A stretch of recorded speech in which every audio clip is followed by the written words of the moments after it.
अस्सलाम वालेकुम। Long term investment अगर आप करना चाहते हैं तो ये वीडियो आपके लिए बहुत इम्पोर्टेंट है और ये मेरी 6th एपिसोड है अनलिमिटेड लॉस वाली जो सीरीज़ चल रही है। अनलिमिटेड लॉस लोग लेना चाहते हैं, वो क्या उनका क्या प्ली है, वो ये कहते हैं कि हम कोई चीज़ कोई भी स्टॉक लेते हैं तो वो लॉस पे नहीं सेल करना चाहते, हमेशा प्रॉफिट में सेल करना चाहते हैं। बेशक उनको लॉस हो रहा हो, कहते हैं हम होल्ड कर लेंगे लेकिन हम उनको बेचेंगे हम प्रॉफिट में। तो ये पॉलिसी मुझे समझ में नहीं आती, अनलिमिटेड लॉस वाली मुझे ये पॉलिसी समझ में नहीं आती और इसी वजह से मैं अभी तक कोई प्रोग्राम नहीं दे सका, क्योंकि परचेजिंग प्रॉब्लम है मेरे लिए कि यार आप परचेज कहाँ परचेज करोगे। अगर खुदा ना खास्ता आज मार्केट का हाई है, उसके बाद मार्केट नीचे चली जाती है, तो मुझे कोई समझ में नहीं आती कि आप कहाँ पे आप बाइंग करोगे। तो एक रैंडम बाइंग करना और चीज़ होती है, एक प्लान के तहत बाइंग करना कुछ और होता है। तो जो मेरी पहले 5 एपिसोड्स हैं वो भी आप लाजमी देखें। मैं आपको बार बार बता चुका हूँ कि आप अगर तरीका देखना चाहते हैं कि मैं लॉन्ग टर्म इन्वेस्टमेंट करना चाहता हूँ जी, मुझे कोई सजेस्ट करें, तो आप ChatGPT कर सकते हैं, गूगल कर सकते हैं, यूट्यूब पे जाके देख सकते हैं। बेतहाशा वीडियोज़ हैं, बेतहाशा कंटेंट है, लेकिन आप उससे मिसगाइड होंगे। गारंटी कर रहा हूँ कि आप उससे मिसगाइड होंगे। क्यों मिसगाइड हो गए? कि आपको सारे कॉपी पेस्ट कर रहे हैं, ठीक है। हम जिस खित्ते में रहते हैं, हम जिस थर्ड वर्ल्ड कंट्री में रह रहे हैं, वहाँ के नॉर्म्स कुछ हो रहे हैं, यूरोप के नॉर्म्स कुछ हो रहे हैं, अमेरिका के नॉर्म्स कुछ हो रहे हैं। आपने अपने माहौल के मुताबिक एडजस्ट होना है, ठीक है। तो लॉन्ग टर्म इन्वेस्टमेंट करके जो भूल जाते हैं, अमेरिका में, यूके में, यूरोप के अंदर वहाँ पर सिचुएशन कुछ हो रहा है, पाकिस्तान, इंडिया, बांग्लादेश, अफ़गानिस्तान, यहाँ पर सिचुएशन कुछ हो रहा है। आप इस बात को समझें, ठीक हो गया। आज मैं कुछ लेकर आया हूँ उसको चीज़ को आपको समझाने के लिए। सबसे पहले आपको चार्ट नज़र आ रहा होगा। अगर आपने 2017 में बाइंग की है, 2017 से 2025 आ गया, तकरीबन 7-8 साल गुजर चुके हैं। PSO आज मैं आपको एक मिसाल दे रहा हूं और मैं आपको बता रहा हूं कि लॉन्ग टर्म इन्वेस्टमेंट एक माइंडसेट का नाम है, एक साइकोलॉजी का नाम है। उसको क्रिएट करना पड़ेगा आपको।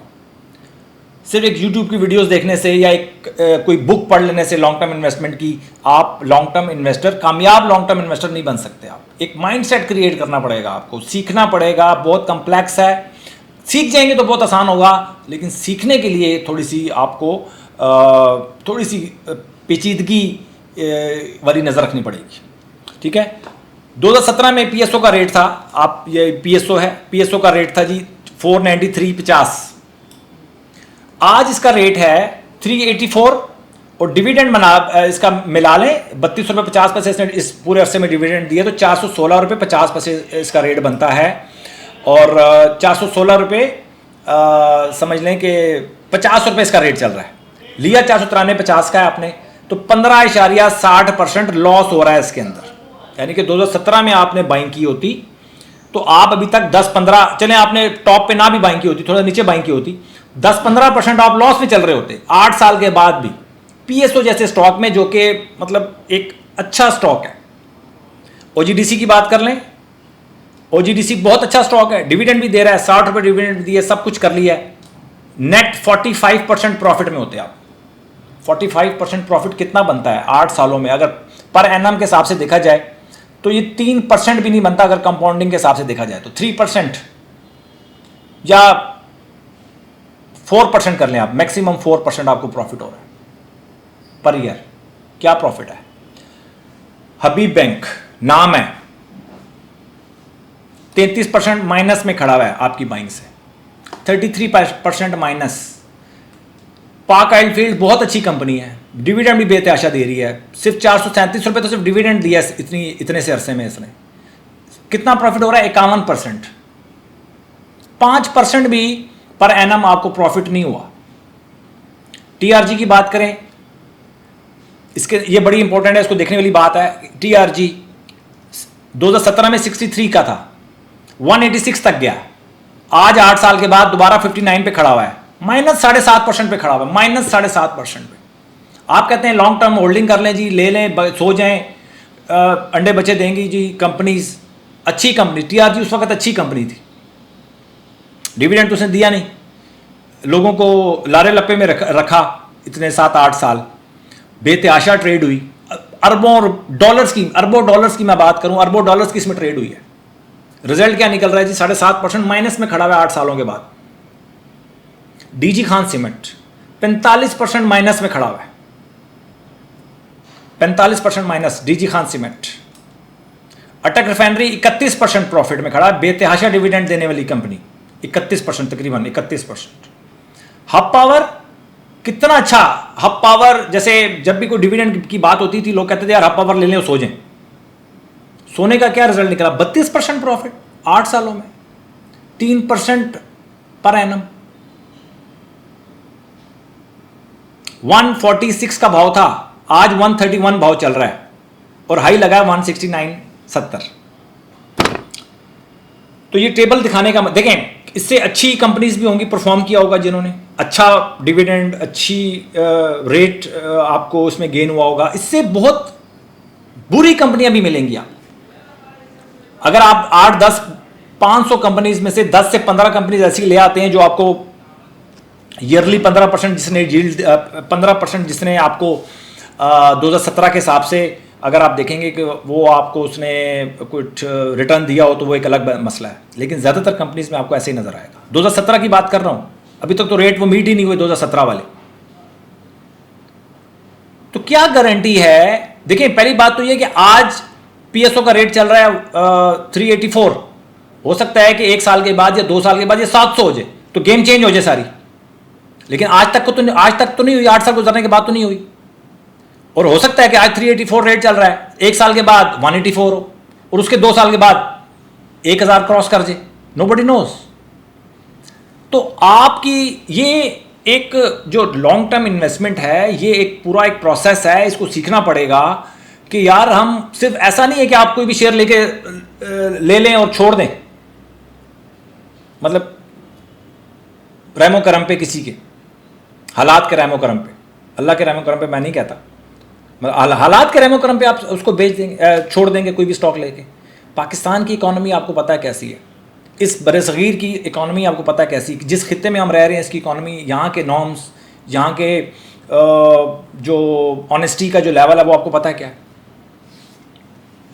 तो आपको लॉन्ग टर्म इन्वेस्टमेंट से मैं मतलब आपको अब लगेगा कि यार मैं लॉन्ग टर्म इन्वेस्टमेंट से रोक रहा हूँ, मैं कतन लॉन्ग टर्म इन्वेस्टमेंट से नहीं रोक रहा, मैं सिर्फ आपको आपकी आंखें खोल रहा हूँ, आपको बताने की कोशिश कर रहा हूँ। आप जब लॉन्ग टर्म इन्वेस्टमेंट जाएंगे आपको हर बंदा हरी हरी बताएगा, हर चीज ग्रीन गार्डन हर जगह। कंपैरिजन तो करें जाके, आप कंपैरिजन तो करें 2017 से आज, कंपैरिजन तो करें कि आज का 2020 से कंपैरिजन कर लें, चलें 2018 से कंपैरिजन कर लें, 2018 से 2020 से कंपैरिजन करेंगे तो हो सकता है कुछ बेहतर रिजल्ट आए, लेकिन वो रिजल्ट भी आपको पसंद आएंगे? ऐसा है? ऐसा नहीं है। तो मैं एक पूरा प्लान मुरतब करने की कोशिश कर रहा हूं कि किसी तरह जो लॉन्ग टर्म इन्वेस्टर हैं, हमारा एसेट हैं, किसी भी इकोनॉमी का एसेट जो होते हैं वो लॉन्ग टर्म इन्वेस्टर होते हैं, उन्हीं की वजह से मार्केट्स चल रही होती हैं। तो आप लॉन्ग टर्म इन्वेस्टमेंट करने आए, उसके बाद यहाँ पे फंस जाएं 2, 3, 4 साल, कोई भी हमारे पास आते हैं इन्वेस्टर्स आते हैं, उनकी लाइफ 4, 5 साल होती है, 3 साल होती है, उसके बाद वो चले जाते हैं, फेडअप हो जाते हैं। जब रिटर्न नहीं मिलेगा तो फेडअप ही होंगे। जिनको शौक होता है वो चलो उसको फीडिंग करते रहते हैं अपने पल्ले से और वो स्टॉक मार्केट में इंटैक्ट रहते हैं, लेकिन वो अपने पल्ले अपने खर्चे पे कर रहे होते हैं, स्टॉक मार्केट उनको कुछ नहीं दे रही होती। तो आपको पूरा ये मैकेनिज्म समझना पड़ेगा कि लॉन्ग टर्म इन्वेस्टमेंट आपने करनी कैसे। आप अनलिमिटेड लॉस की बात करते हैं, मुझे अनलिमिटेड लॉस समझ में नहीं आता, मुझे आज भी समझ में नहीं आ रहा। मैं ये इस पॉलिसी के ऊपर काम कर रहा हूं, मुझे अनलिमिटेड लॉस समझ में नहीं आ रहा।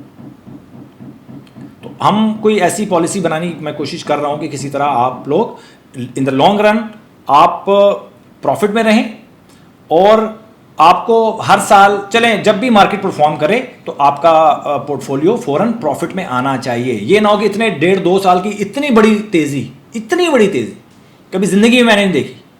रिजल्ट क्या हुआ? जिनके पास ये स्टॉक्स थे, और भी मिसालें हो सकती हैं, अच्छी मिसालें भी हो सकती हैं, चलो मैं समझता हूं, मैं अपनी उसमें कहता हूं मैंने बुरी मिसालें पेश की, लेकिन स्टॉक तो है ना, ये भी पीएसओ स्टॉक तो है जिन्होंने लोगों ने लॉन्ग टर्म रखा होगा, जीडीसी स्टॉक है, एचबीएल है, हब पावर 32.5%, 7-8 सालों में, 7 सालों में क्या रिटर्न है भाई? 7 चौकट 4-5% के लिए आप स्टॉक मार्केट में इन्वेस्टमेंट करना चाह रहे हो?